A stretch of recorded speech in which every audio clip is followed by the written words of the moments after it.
live in Florida, and this incident happened about 3 weeks after Hurricane Irma, back in 2017.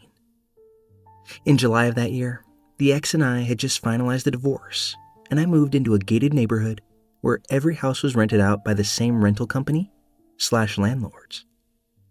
It's a very small neighborhood with about 15 houses tops. All 15 houses are bordered around a man-made lake with the backyards facing the lake. No one really has a fenced backyard.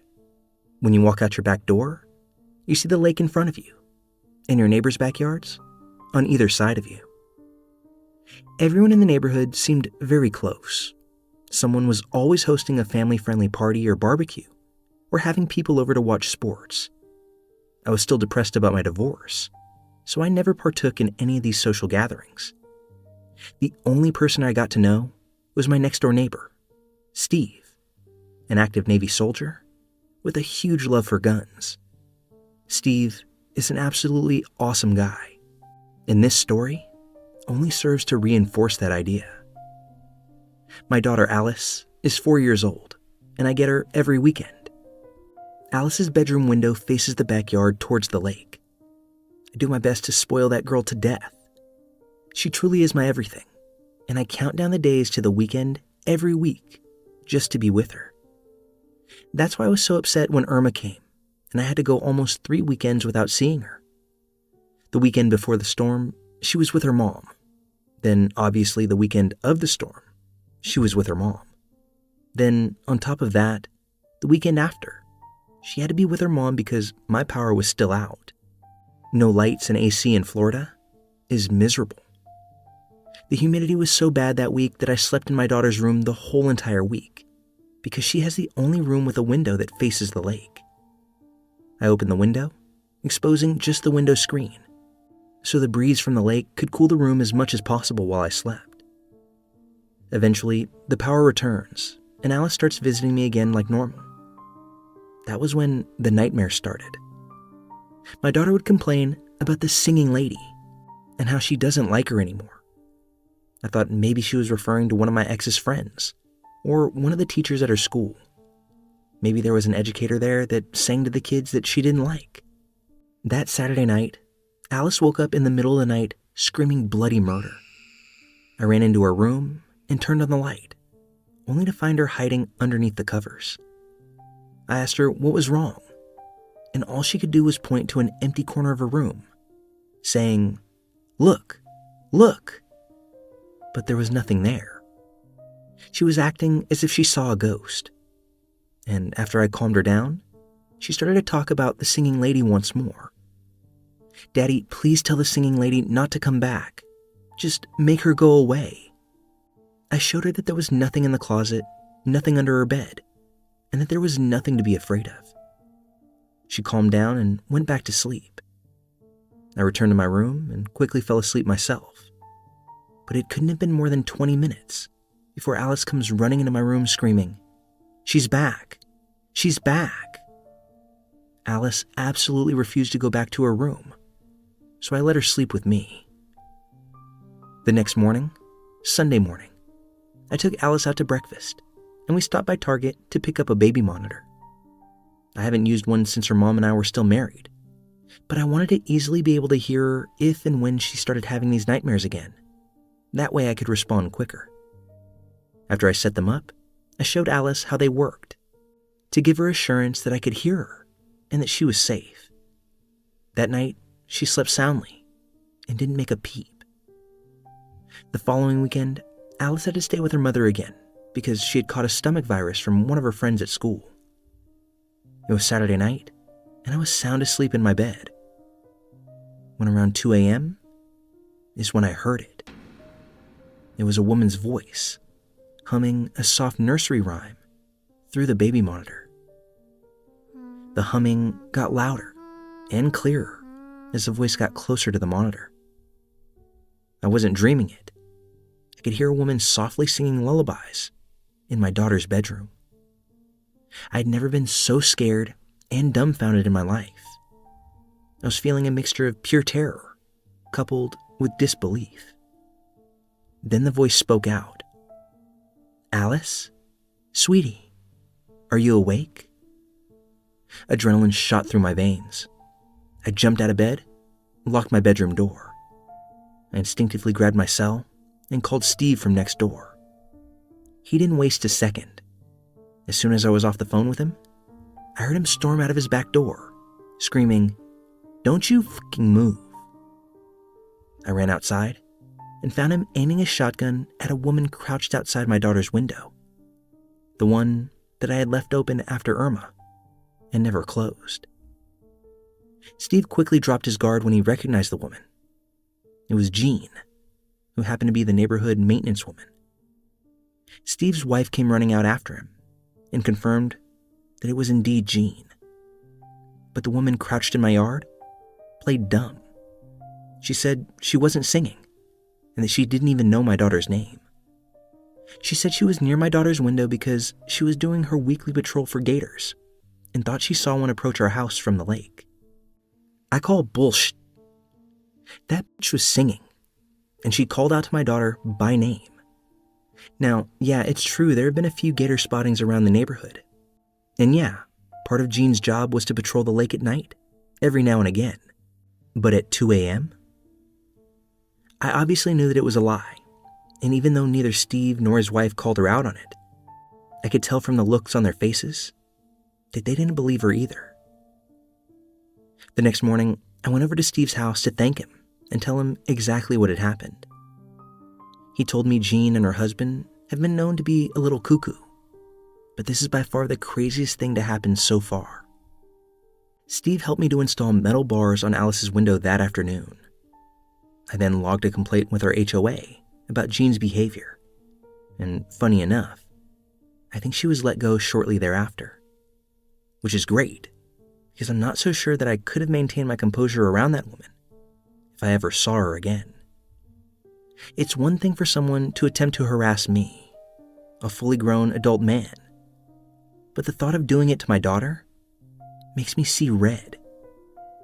A part of me feels like, had I seen Jean again, it wouldn't have been good for either one of us.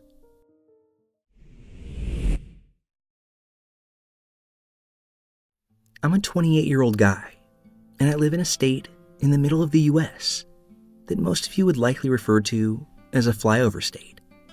And to be honest, I wouldn't blame you one bit. It's hot, flat, and far from exciting. If I didn't grow up here, I would have left long, long ago. But amidst the bleak, I found something that I enjoy doing out here during the spring to fall months. I've been growing cannabis in my backyard for a few years now. It's not a big operation by any means, just a handful of plants, enough for my own use and to share with a couple of close friends. I live in a fairly rural and secluded area, so I figured it was safe. And for years, it was. The plants thrived under the sun, and I got pretty good at taking care of them. Harvest time always felt like a personal victory. But all that changed last year, when my quiet hobby turned into a nightmare. It was late September, and my plants were looking better than ever. Tall, thick stalks, healthy leaves, and the buds were just about ready to harvest. I was proud, as usual, but I guess I wasn't the only one who noticed how amazing my little garden was doing. One night, just as I was getting ready for bed, I heard something strange outside. My backyard isn't easily visible from the street, but the rustling sound was unmistakable. Something was out there. I glanced at the clock. 2:34 a.m. Not exactly the time for casual visitors. At first, I thought it was a deer or some other animal messing with the plants. They've been known to rummage through gardens. So I grabbed a flashlight and went to the back door. As I stepped outside, I froze. The rustling was louder now, and through the dim light of the moon, I could see shadows moving by the plants. But they weren't animal shadows. It was very clearly people. There were two of them, crouched low, their dark clothes blending into the night as they quietly tried to cut my plants. My heart pounded in my chest, adrenaline pumping. These weren't casual thieves. They were after my crop. I don't know what exactly possessed me, but in that moment, all I could think about was protecting what was mine. I grabbed the closest thing I could find, a rusty old shovel propped against the wall, and began to walk towards them, determined to scare them off. "Hey!" I shouted, my voice breaking the silence of the night. The two figures jumped up in shock, and for a brief second, I thought they were going to bolt. But then, one of them stepped forward. His face was covered by a mask, but his eyes were visible, and they were cold and mean. I didn't hear exactly what the cold-eyed guy said, but it was something to the effect of, "You should have stayed inside, man." And it was in a tone that was low and almost sounded amused. Before I could react, the second guy rushed me. I was winding up with a shovel when I felt a sharp pain in my side. It froze me, and when I looked down, I realized that he'd stabbed me. Everything just happened so fast. My legs buckled, and I fell to the ground, gasping for air. They didn't stop, though. They kicked me until I could barely move. My vision blurred, and the last thing I remember before blacking out was one of them laughing as they both dragged my plants away, leaving me bleeding in the dirt. When I came to, it was still dark out, but they were gone. I dragged myself inside, called 911, and waited for what felt like an eternity for help to arrive. I spent a few days in the hospital, internal bleeding, cracked ribs, and a nasty stab wound. They said I was lucky to be alive, but I didn't feel lucky. I felt violated, humiliated, and angry. Those guys had come into my space, taken what was mine, and left me for dead. And worst of all, they got away with it. At least, that's how it seemed at the moment. The cops were utterly useless. I mean, they took a report and all, but pretty much intimated that because I was doing something in a gray legal area in my state, that I had invited this upon myself. Also, due to there being no smoking gun or any real leads, they let me know that any investigation was likely not going to go anywhere. I felt like I had gotten kicked again with this, but I couldn't let it go. So, while I live in the boonies, I'm not so far off from the town closest to my house, and that community is kind of like that TV show Cheers. No matter where you go, it seems like just about everybody knows your name. I also have a friend from town. We'll call him Jay, who I'll typically employ each October when I need help trimming and drying the year's haul. I've known Jay for years now, and I get to pay him in bud, so it always felt like a win-win. Jay has gotten to the point where he depends on the seasonal work in order to have greenery for the rest of the year. So when he heard that I had been beaten and robbed, he was particularly bummed. A portion of that was because I'm sure that he cares about my well-being, but mainly, it was because he knew that his connection for the year was dry. Well, kind of out of the blue in early October, I get a call from Jay, and he tells me a story that has me wide-eyed with each detail he conveys. He says that he's been looking for Bud around town, and that one of his acquaintances connected him to a few guys that were selling, and at a good price. Jay had met up with them a few times for a couple of small pickups before the two guys began asking Jay if he was in the market for bulk. Jay's funds are limited, I'm putting that lightly, but he's always looking for a deal. So he asked, how much? Referring to both price and quantity. The plugs let Jay know that they were trying to offload 2 pounds of outdoor and were willing to do it for cheap. It was while Jay was sitting there on their couch that one of the guys emerged from a back room with a garbage bag filled with bud. But the thing that stuck out to Jay the most was that the bud was untrimmed, still attached to the stalks, and even had a tag denoting the plant strain halfway down the main stem. Jay told them that he couldn't afford the deal, but if anything changed, he would give them a call. However, when he left that house, he called me instead. He asked me what strains I had had in the yard this year. When I rattled off purple this and cookies that, he stopped me and said that was what the plant in the bag said on it. It was then that all thoughts of coincidence ceased to be in my mind. Jay had just solved the case, and that's when the gears in my head started to churn. Now, I'm not Rambo by any means. I'm not going to storm into a trap house and take anything by force.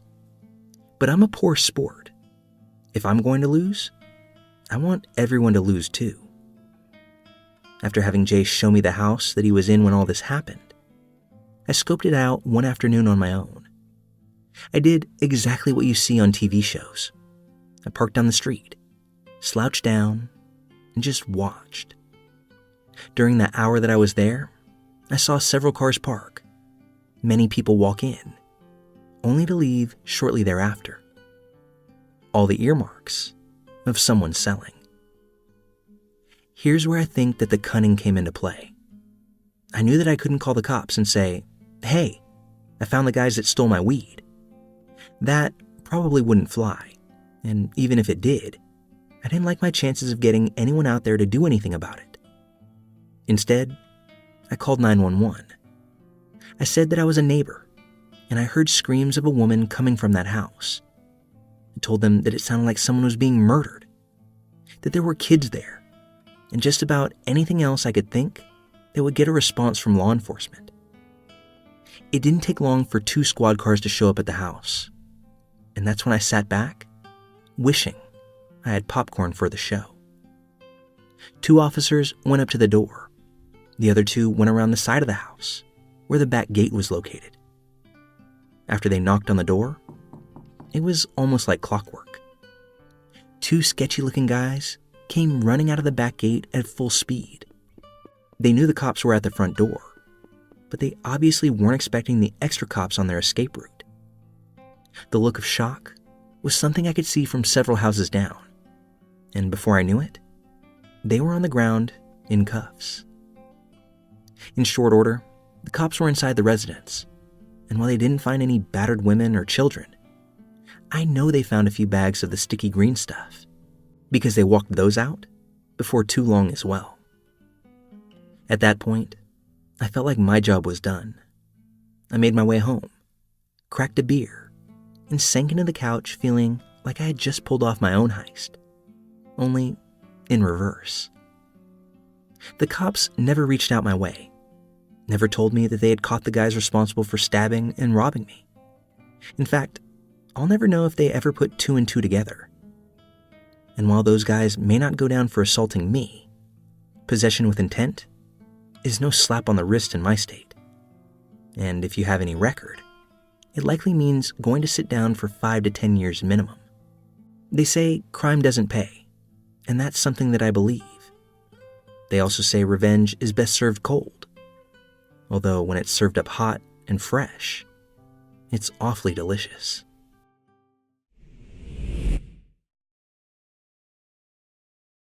One summer night, when I was around 5 years old, and my sister was around the age of 8, I awoke to hear through our open bedroom window my parents yelling loudly on our back patio. This wasn't exactly a common occurrence, because when my parents fought, it wasn't typically anywhere that there was a chance of us kids hearing it. Although this sort of thing may have happened from time to time, and though the situation was mildly unusual, me and my sister both shrugged it off, shut the window, and went back to sleep. We promptly forgot about the ordeal, and it wasn't until years later that we learned the truth behind the yelling. As a young adult, I overheard my mother explaining the situation to a family member from another room. I'm still a little fuzzy on the details, as this all occurred a long time ago. But here's the gist of it.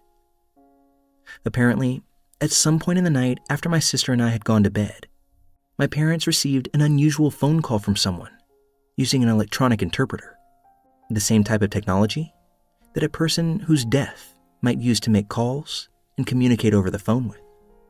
I'm rather unsure how this technology works exactly, so please excuse my lack of knowledge on this topic. But understandably, my parents were a little surprised because we didn't know anyone who would use this service to contact us. Although, either way, they accepted the call. I'm not sure how the person on the other line introduced themselves, or if they even did at all. But they knew the full names of everyone in my family, which was immediately concerning and creepy. The conversation began to escalate as the person on the other end of the phone very specifically explained what our house looked like and told my parents they were hiding somewhere in our backyard. A yard that was large, dark, and full of all kinds of plants and trees that made it hard to clearly see. There were too many places to hide, too many places to look. And at this point, the tormentor made it clear that they had intentions of entering our home and dismembering my sister and I. At that admission, and understandably so, my parents were beginning to become frantic. There was a chance that nobody was out there at all, and that this was just some kind of cruel joke. But that notion was not worth the risk of believing. My dad asked if they were really where they said they were. What were my parents doing at that very moment? What were they wearing? And just like that, this infection of a human on the other side of the phone explained exactly what my father was doing, which was waving his middle finger in the air.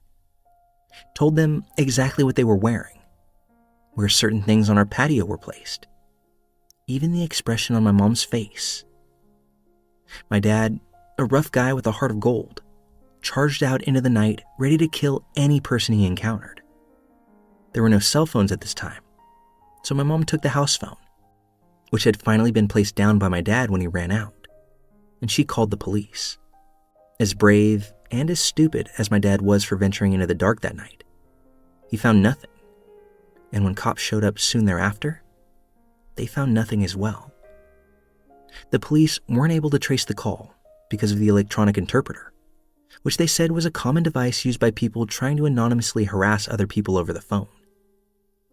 Given the time frame and the accuracy of recounting what my parents were doing, we eventually came to believe that one of our neighbors was to blame for this. We could never confirm it though, and when the cops made contact with the one we suspected, he just said how horrible it was that someone would say such things. He feigned ignorance in regards to the technology needed, and even pretended to not even know us, his next-door neighbors. We never had any resolution to this, but we only ever received that one disturbing phone call, and our parents pretty much kept the details to themselves until my sister and I were much, much older. I remember little to nothing about the neighbor himself, so I can't tell you if he had those real creep vibes about him. But he lived alone, wore camo pants a lot, and I can't ever remember him greeting us kids anytime we saw him back then. I know that crank calls can be fun and even a rite of passage for some of us that grew up during a certain time. But to take the time and effort to use a voice changer, threaten someone's kids, observe a family in unsettling detail, it really gives off the air of sociopath. I'm glad that it was only ever a phone call, but even hearing the full extent of the terror it caused years after the fact, it still makes my heart pound.